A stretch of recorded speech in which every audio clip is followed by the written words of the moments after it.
Naghahanap ba kayo ng perfect place ngayong summer na talaga namang masusulit nyo ang relaxation nyo at mabubusog ang inyong mga mata sa ganda ng view dito? Aakalain mo na para kang nasa paraiso. Samahan mo pa ng napakaganda at luxurious na interior design.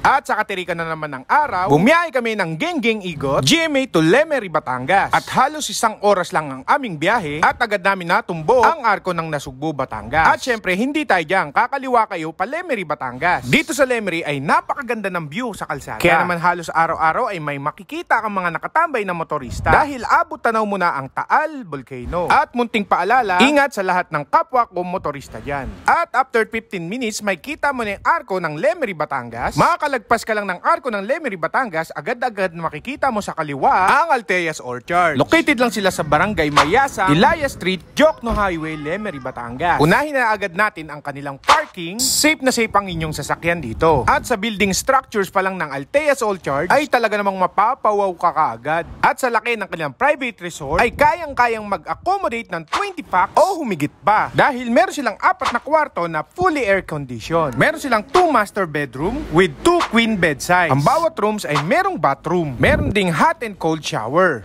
Meron din silang 2 bunk rooms na 2 queen bunk beds bawat kwarto. At meron pa tong balkonahe na may lamesa at upuan. Meron din sariling bathroom. Siyempre, mawawala ba naman ang karaoke? At fully air conditioned din yung entertainment room nila. Kung gusto mong makita ng klarong-klaro ang Taal at makakuha ng magagandang photos, akyatin nyo lang ang kanilang rooftop. Sobrang ganda rito sa view deck nila. At talagang tanaw mo ang Talisay, Tanawan, Laurel, Batangas. At meron din silang kawaba na talaga naman nakaka-relax at matatanaw mo ang magandang view naman talaga. Meron din silang bonfire spot at tambayan na kubo na perfect pang Instagrammable post. Meron din silang garden wedding event place na talaga naman mapapayes mo ang iyong bride. Sa ganda ba naman ng view at sariwang hangin, wala na, finish na, honeymoon na agad. At syempre, meron din silang indoor event place na pwedeng ganapin na kahit anong gusto nyo. Meron ding malawak na park. Meron din silang duyan na magandang spot na kitang-kita mo ang view. At ito na nga ang pinaka-exciting part, silang infinity pool na talaga namang napakaganda, lalong-lalo na nakita ang Taal view. Ang lalim nito ay 3 feet to 6 feet. At syempre, meron silang kiddie pool na talaga namang mag-e-enjoy ang inyong mga chikiting. At kung sa tingin mo ay lalamigin ka sa outfit check mo dito, ay diyan ka nagkakamali. Merong water heater ang kanilang pool. At kahit kalapit lang siya ng Tagaytay, hindi siya ganun kalamig, pero mahangin at sariwa naman talaga. At sa pagsapit naman ng gabi, talaga namang mag-e-enjoy ka pa rin dito dahil sa liwanag at ang ganda ng mga lightning nila dito. At kung gusto mo naman mag-movie marathon, meron silang unlimited Netflix, meron din silang unlimited wifi, meron din silang dining area na napakalaking lamesa, at syempre fully equipped kitchen tools sila dito. Meron na rin kasamang kaping barako at 2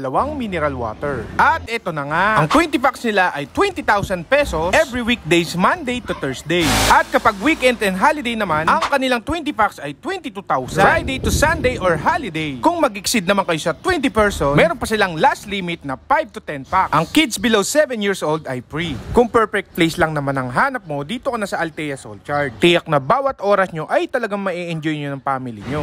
Pwede nyong ganapin ang reunion dito at pwede rin kayo mag-solo rito. Ito na ang oras para magpahinga ka sa napakagandang resort na malaparaiso talaga. At dito mo talaga mapagtatanto kung gaano talaga kagaling ang Diyos dahil sa napakagandang ginawa niya. At ako nga pala si Aguhoy TV, maghahatid ng mga bagong kainan at bagong resort. Maraming salamat, ciao!